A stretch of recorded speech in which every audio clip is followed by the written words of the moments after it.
Chuo Kikuu cha Kibabii imeibuka washindi katika kandanda waliocheza na timu zingine za vyuo vikuu katika Western Kenya na KUSF.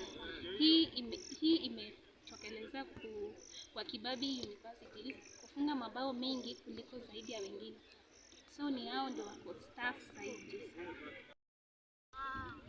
Mchezo wa kandanda umekuwa mchezo wa mapenzi wengi nchini Kenya. Kibabii University ina timu ya kandanda inayofanya vizuri katika mashindano ya vyuo vikuu. Hivi karibuni, timu ya kandanda ya Kibabii University ilishiriki katika mashindano ya Kenya University Sports Federation KUSF na kufanikiwa kupata matokeo mazuri sana. Wachezaji wao wameonyesha ujuzi mkubwa uwanjani na kufunga mabao ya kutangaza. Kochi wao anasifika kwa mbinu zake za kipekee na uwezo wa kuwafanya wachezaji wake wawe bora zaidi. Timu hii inashiriki katika mashindano mbalimbali ikiwa ni pamoja na mechi za kirafiki na mashindano ya kitaaluma. Wachezaji wa timu hii wameonyesha uwezo mkubwa na wamepata fursa ya kucheza katika timu za kitaaluma. Chuo cha Kibabii ina uwanja wa kisasa wa kandanda ambao unawatengenezea mazingira mazuri wachezaji wake.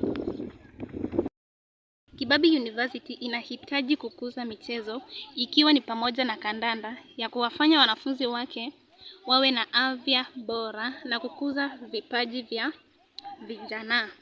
Timu ya kandanda ya Kibabii University na mashabiki wengi wanaoweka ari kubwa uwanjani kama hawa unaoona katika video hii. Kama unapenda kandanda, unafuatilianga timu gani kama mshirikaji?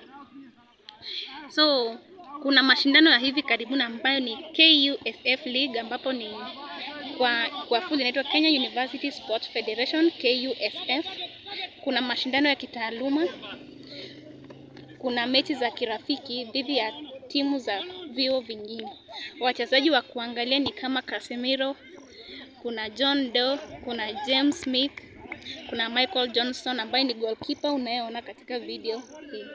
Mechi za kirafiki dhidi ya timu za vyuo vingine ni funzo nzuri kwa timu ya kandanda ya Kibabii University kujenga uzoefu na kuboresha wachezaji wao. Hivi karibuni wamecheza mechi za kirafiki na University of Nairobi, kuna KU, kuna Moi, kuna Maseno, kuna Kaimosi na mengine mengi, wakaibuka washindi. Hapo kwa KU hatukushinda sana lakini tulipata mabao 4-2. Mechi hizi za kirafiki KU wameibuka washindi. Mechi hizi za kirafiki zinasaidia sana wachezaji wao kukuza talanta kwa bora zaidi na kuonyesha kazi yao katika kandanda kama vile practice na mengine mengi. Nikiripotia kutoka Kibu Radio, jina langu ni Happiness Maserian. Tupatane next Saturday on Sports Details.